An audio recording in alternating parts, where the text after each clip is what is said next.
If you guys had only known what I had just been through. Welcome to Nothing But Fine. This is Emily Trotter. Yeah. If you only knew how much I've been fighting with this stupid, it's not stupid. I shouldn't say that. My lovely board that is so easy to use as long as someone else shows me how to use it first. And technology is my friend, yet I am terrible at it. Okay. I'm bad at anything connecting. I mean, I should be able to do this. I'm trying to pair my AirPods with this board so I can get rid of these big old headphones that you guys see if you're watching YouTube, which, by the way, you should be. If you are just listening to this on Apple Podcasts or wherever you get your podcasts, you should head over to YouTube and search for Nothing But Fine. And now there's video of me to go along with my voice. Isn't that fantastic? I know you've all been waiting for it. But I want to get rid of these big headphones. I'm trying to figure out, I need to get rid of this mic so so I'm not so tied down maybe. And anyway, because my earrings look weird with these headphones. I think, I don't know. Does that matter? This is not what this podcast is about yet. It is something that is weighing on me. So I've just spent all this time trying to figure out how to pair my AirPods, and I still didn't do it. So anyway, we move on. We keep on going. I'm going to have to call my IT department, which is my husband, Jim, and he is so excited when I bother his workday to help me figure out how to plug something in. But anyway, I digress. Let's jump in, shall we? Oh, and I've got something under my chair. Oh, and that was my laptop that I just dumped out. Okay. Hi, see, me and technology. That might be why none of it works.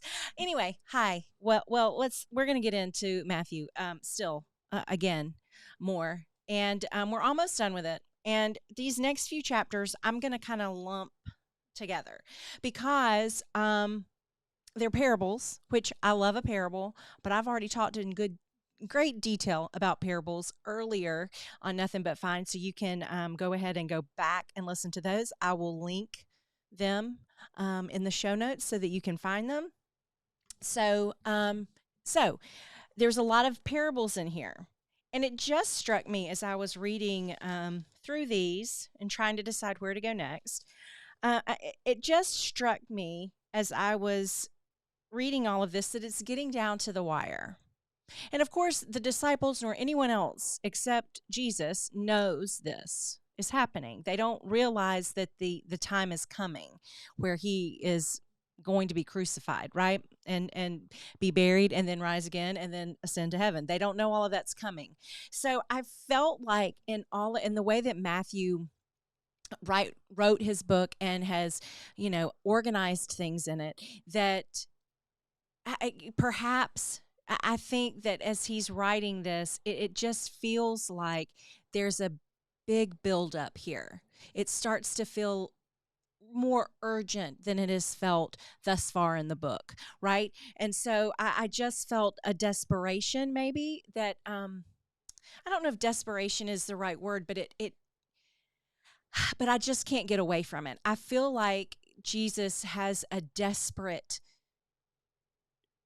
tone as he's telling the stories and the parables and talking with the disciples and talking with all the religious leaders, because now they've ramped up to how much they're questioning him and pushing him. Okay, so we've got all of these parables that are coming, and a lot of the times Jesus is repeatedly saying, "Be alert, stand firm, be ready." All these things. And that's what he wanted them to do as well. I mean, he was like, you're going to have to pay attention here. You're going to have to pay attention. So as he's moving through and he's telling these parables, and again, it's just, he's still healing, he's still fulfilling prophecies about him, because we've come to the part where he is going to be where he rides into Jerusalem on a donkey. That happens in Matthew 21. So that's Palm Sunday. So we're getting to the important parts, right? He clears the temple, again, because they are making it a den of robbers. And that is so That speaks, I mean, that really speaks to where we are too as a society. And it's cyclical. Where everything that's happened has already happened before. If you look through this and you look through, because my parents and Jim and I were talking about this recently with, riots and protests and things that are happening. And mama and daddy were like, this feels familiar. Like we've been a country that has rioted and has protested and done things like that. We've done all these things before. And I think that when Jesus clears the temple, it's that is something that can speak to us as well, of course. And because he goes in, and what they had done is they had in the in when you went in the temple, there was this outer court before you went in, and so the Gentiles and whatnot could come into this portion, but they couldn't go into. And then there was this, they couldn't go into the part where they met and heard the they couldn't go in with the Jews, and really male Jews, and the women went somewhere else. That was all separated. But in this common little courtyard area right inside, they had brought in vendors. Like there were people in there who were selling, your all the things that you were going to need to be in the temple for that day. Right, they had brought in the things that there were money changers there, because why were there money changers? Well, there are people in there who needed to buy their offering, needed to buy a pigeon or a goat. Or can you imagine the vestibule of your church being crowded with all these live animals that they are then taking in and sacrificing and bringing their offering to the priests inside? Can you imagine the mess and how loud it was and how smelly it was? And oh gosh, I don't want to be in a in enclosed area in a desert with livestock. Do you? No, no one wants that. And so they've got all these things done. And so Jesus is like, you are turning this into something that it's not. You are missing the point. And I think that where it started as something good, right? It was convenience. I mean, it was like, look, we'll just make it all available here so that people don't have to rush and schlep, an animal here, right? I mean, this seems like a good thing, doesn't it? But when you make something convenient, you also make it more ordinary and more, uh, it becomes more of, what's the word I'm looking for? It just makes it less special, and it makes it less reverent. If you don't have to go to pick out the offering that you're going to bring, and you don't have to take care to get it to the church, if you can say, oh, we'll pick that up when we get there, what happens? You think about it less, and it becomes less of a thing, right? And do we need our sin offerings to be less of a thing? No. So it started out as something, all right, this is convenient and it's helpful to the people. Ended up being something that completely ruined what going to the temple was supposed to be. So Jesus, of course, gets angry with that, clears it all out, calls them a den of thieves. And then also, he's encouraging the disciples, hey, if you pray for something, believe it and you can do it.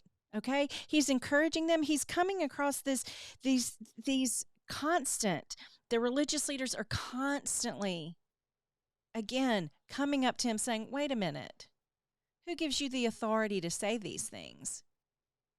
And Jesus challenges them back, because they say, we can't answer you.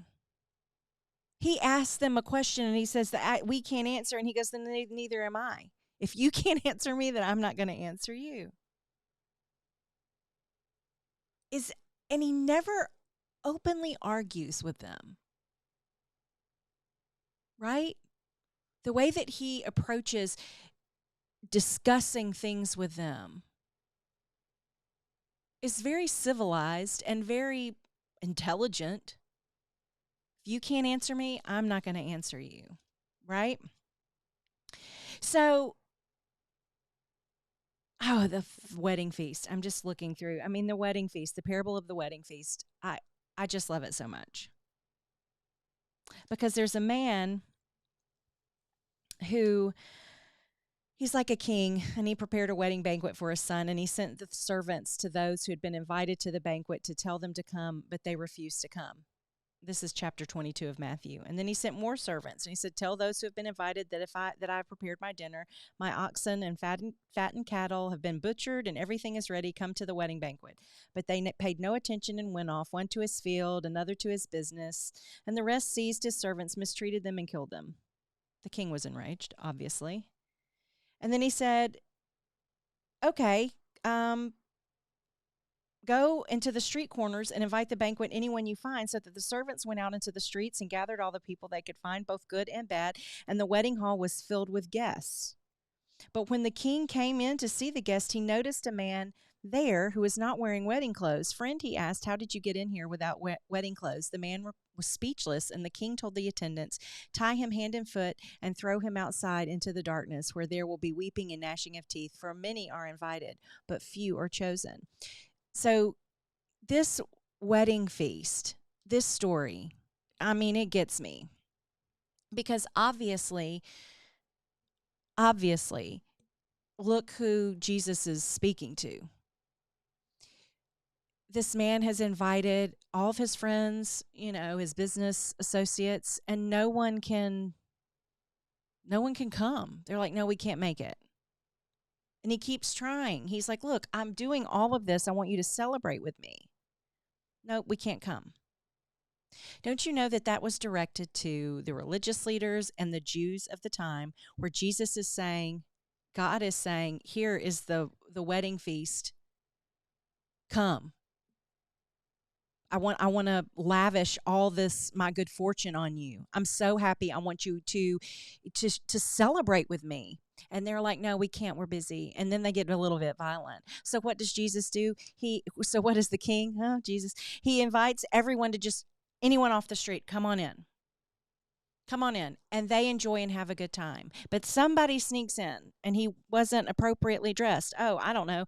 He was probably one of those folks that may just be going to the temple and getting what they needed in the outer courts, right? He wasn't prepared. He wasn't, doing what he should. And he was taken out. That parable is just, oof, it gets me. It gets me. I mean, we've all been to like a celebratory gathering with somebody where it just gets a little, ooh, it just gets a little questionable while someone is behaving, and they become the talk of the event. Oh, and then they might get escorted out. Because why? Because they're not acting the right way. Because they've gone a little too far, right? We all know somebody that's been escorted out of an event, right? It's never been me, and I know it's never been you either. I'm just saying we know someone that has, right? We all have that one friend, that one guy we know, that uncle that's terrible, right? So all of this is going on. Jesus is telling these kinds of stories, like, "Here, get ready. You got to get ready. Have your hearts ready. When I'm asking, you better come, and you better act right when you get here. I love that you're coming to church, but I want you to be prepared before you get here, right?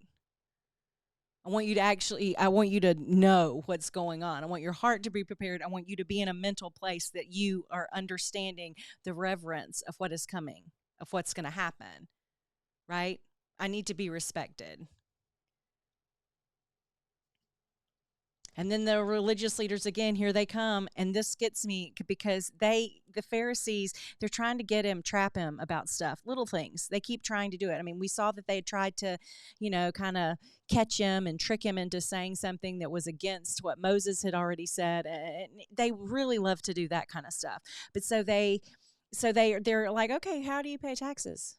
I mean, and they say stuff to him like this: "We know you are a man of integrity and that you teach the way of God in accordance with the truth. You aren't swayed by men because you pay no attention to what they are, to who they are. Tell us then, what is your opinion?" I love that. They're buttering him up. "We know you don't care who people are and you teach the truth."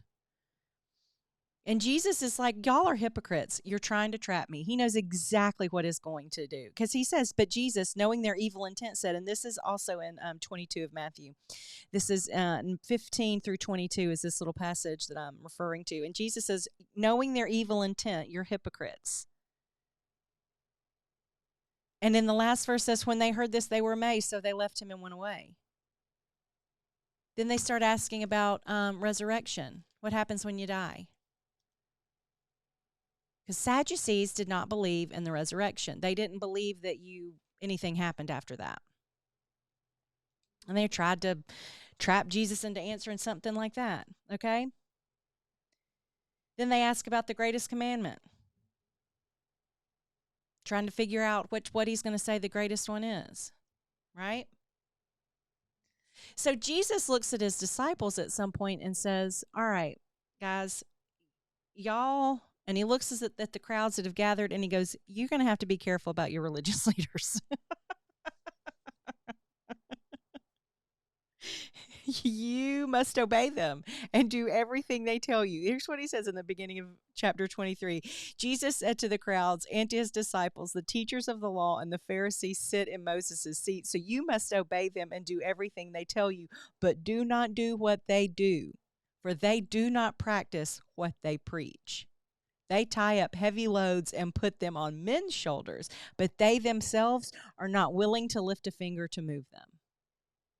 And Jesus spends chapter 23 just going after the religious leaders.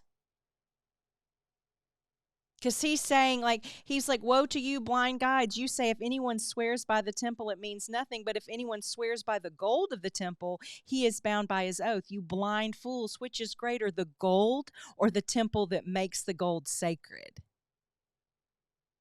Wow. What makes it sacred? Kind of goes back to the clearing the temple out. What's it for? What's that space for? Where's the reverence? Why are you not treating this like it's sacred? Why are you treating other things with more reverence than you're treating this place and these offerings and these things that you're doing?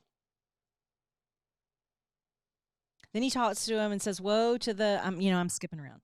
Down in verse 25, woe to you teachers of the law and Pharisees, you hypocrites. You clean the outside of the cup and dish, but inside they are full of greed and self-indulgent. Blind Pharisee, first clean the inside of the cup and the dish, and then the outside will also be clean.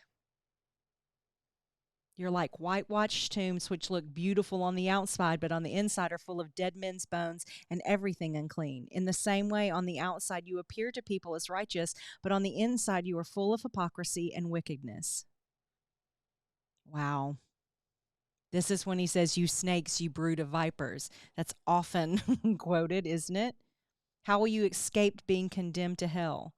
Therefore, I am sending you prophets and wise men and teachers. Some of them you will kill and crucify. Others you will flog in your synagogues and pursue from town to town. And so upon you will come all the righteous blood that has been shed on earth.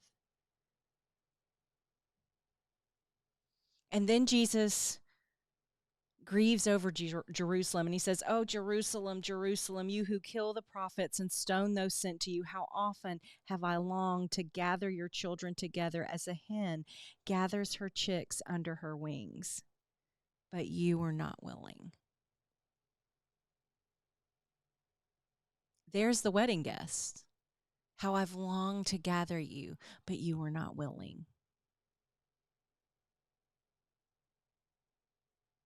The next thing that happens in chapter 24, which I'm not going to talk about today, is this. It's called the Olivet Discourse. It's like the little apocalypse, and Jesus talks about what's coming. He starts giving a glimpse of what's going to come later, like the apocalypse, right? The little apocalypse. This very, wow. I mean, we'll talk about that next time, but do you hear what Jesus is saying? Do you see what I'm talking about? The desperation and the urgency that is happening now. as he's warning them, oh, I've tried to gather you, but you weren't willing. I've invited you to the feast, but you turned down your invitation. Do you see the urgency that Jesus has here? I'm telling you all the things. I'm showing you. There have been prophets that have been telling about this. I've been telling you how you're supposed to live and how you're supposed to act and how you're supposed to love me and love God. And you look good from the outside, but inside is a mess. Look at the temple. It was beautiful. Great. Everybody was going in there. And the inside messy. There were animals everywhere. Loud talking. You got wedding guests that are there that are not doing what they should. Messy. You've got leaders, religious leaders that are not living, oh hello, does this sound familiar? That are not behaving correctly. That when the camera hits and they're standing there and all of their righteousness telling us peons how to, that was probably the wrong word, telling all of us little people, all of us less educated folks, how we should be doing when they are not doing that themselves. And Jesus is saying, be careful, y'all are going to have to watch. You're going to have to watch out. You have to stay alert. You have to be ready. You have to be ready. Take care of yourself. Pay attention. I'm trying to gather you in. Are you willing? Are you turning down the invitation? This is not a feast, a celebration that you want to miss and that you don't want to be prepared for. Is your cup clean on the inside or just the outside? Don't miss the invitation because Jesus loves you and he wants you to come.